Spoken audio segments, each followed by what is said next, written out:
Okay?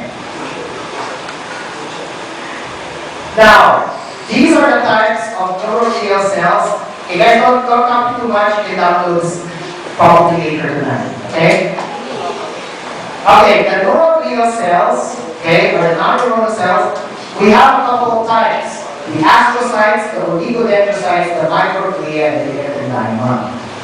Now, the astrocytes, next to the neurons, I would consider the astrocytes to be the next important cells of the CNS. Okay? They are found in both the white matter and the gray matter, and later I will actually enumerate how the astrocytes cause homeostasis. Without a properly functioning astrocyte system, your brain is actually vulnerable to toxins and all of those things. Now, oligodendrocytes are the ones that form myelin in the central nervous system. My question now is, what forms myelin in the peripheral nervous system? Schwann cells, very good. And later I will enumerate the difference between the two. Microglia are your macrophages. These are the immune systems of your cell and scattered throughout the CNS responsible for phagocytosis. Now, ependyma, you have three types. This is the tricky part of the ependyma. All of these are concerned with CSF, cerebrospinal fluid. The ependymocytes are the lining of the canals where CSF passes through. They're responsible for the circulation and absorption of CSF. How do they circulate CSF? Does anyone know?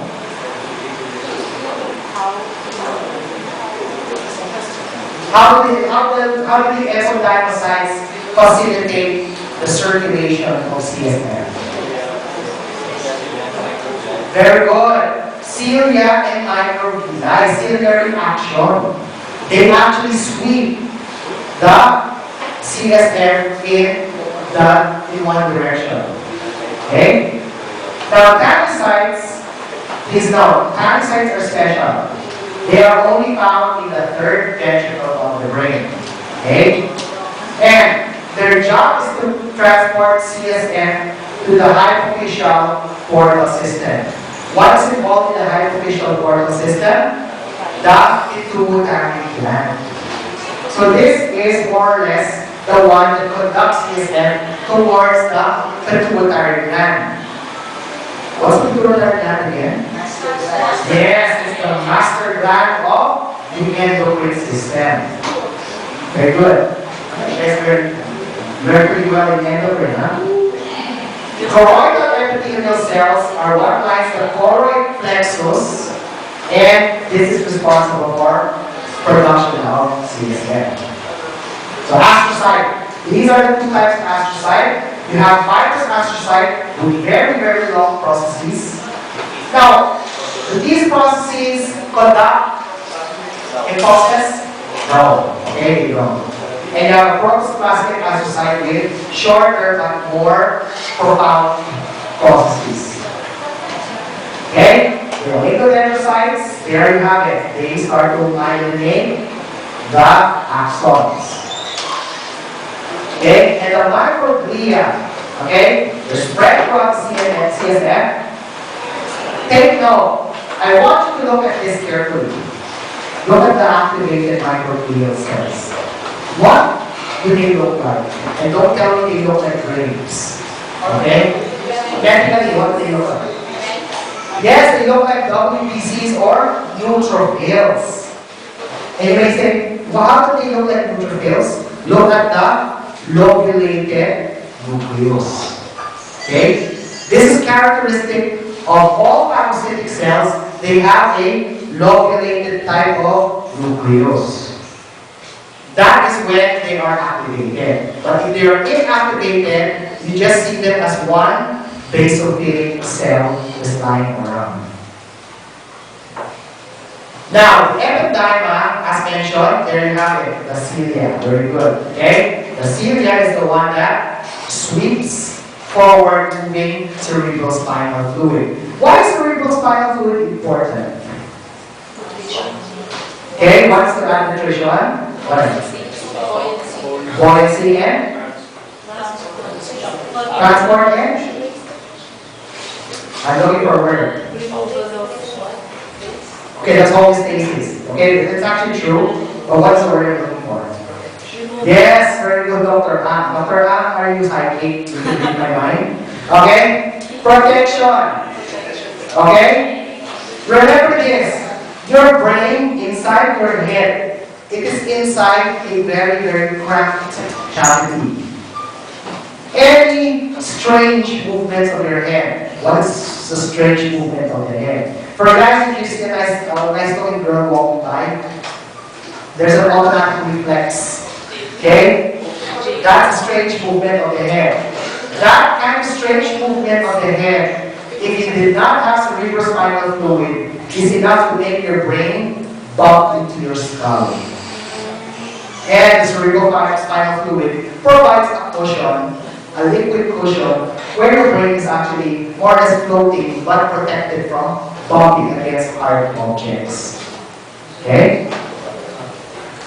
Astrocytes. Why is astrocytes important? Because, remember this, astrocytes form the blood-brain barrier. If you've ever heard of that word, BED, blood-brain barrier, it is the foot processes of the astrocytes that are connected to the capillaries of the brain.